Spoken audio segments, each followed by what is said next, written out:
Welcome to Double Down University. I'm your host, Deontay Waynes, and today we will be going over the KBO PrizePicks board for Tuesday, July 26th.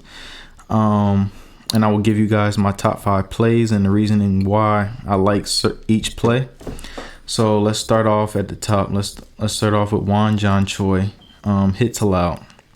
So Won John Choi, he's faced this team twice already this year. And one of the times that he's faced them, he's given up 9 hits. Then the second time he's faced them, he's given up 7 hits.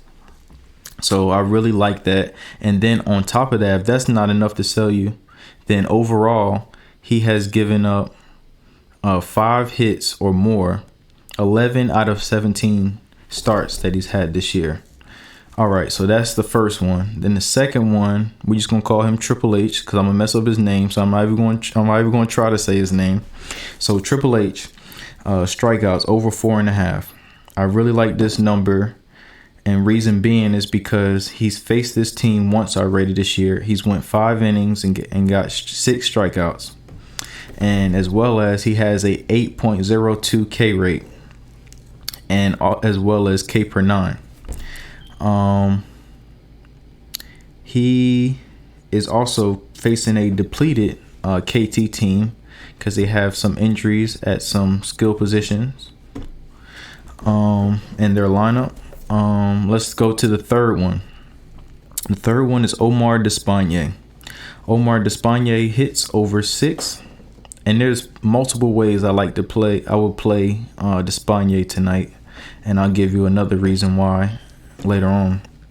But I like his hits allowed because he basically, and I will show you guys here, he basically is pushed in 5 games of 6, pushing at 6. But other than that, he's going way over on a lot of these matchups. So I'm going to sort from highest to lowest on the hits. And as you guys can see, this is probably his last 12 to 14 matchups or so. So as you can see, he is 6, 6, and then the rest is 7 or above. So he's been getting lit up lately. He's a turkey tosser, as we call him. He's just throwing turkeys out in the middle of the plate. Another way to play Despaigne too, if you don't like that, and you think that, he may get to 6, but he's not going to get to 7, but you can play him in pitches thrown.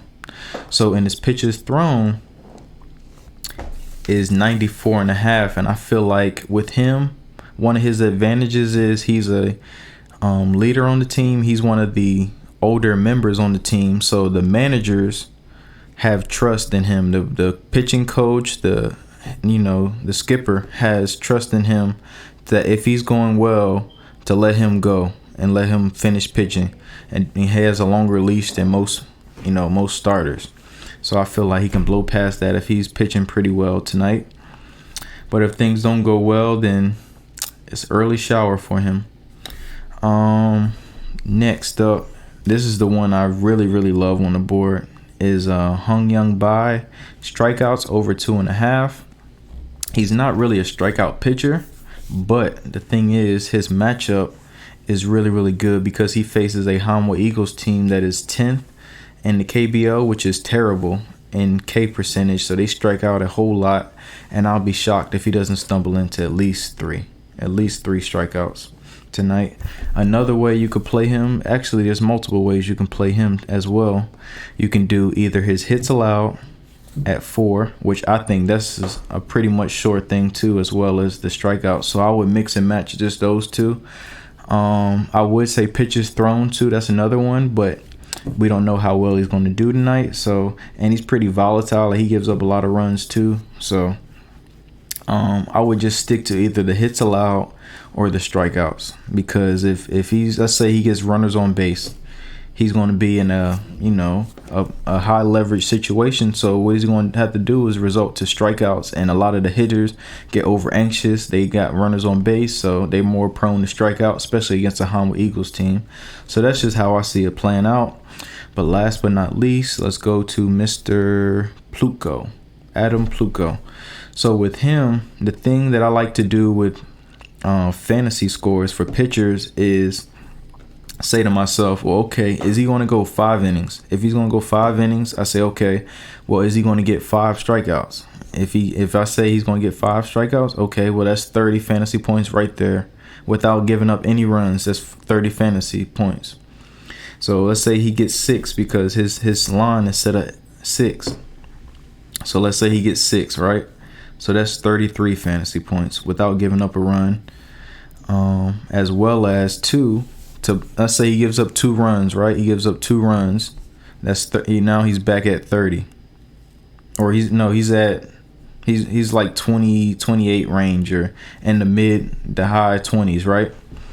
So on top of that, if he pitches 6 innings and his team is leading when they take him out because they are a favorite to win, he has at least 30 to 36 in that 35 to 36 range of points, because if he gets the win and the quality start, that's 10 extra points onto his fantasy.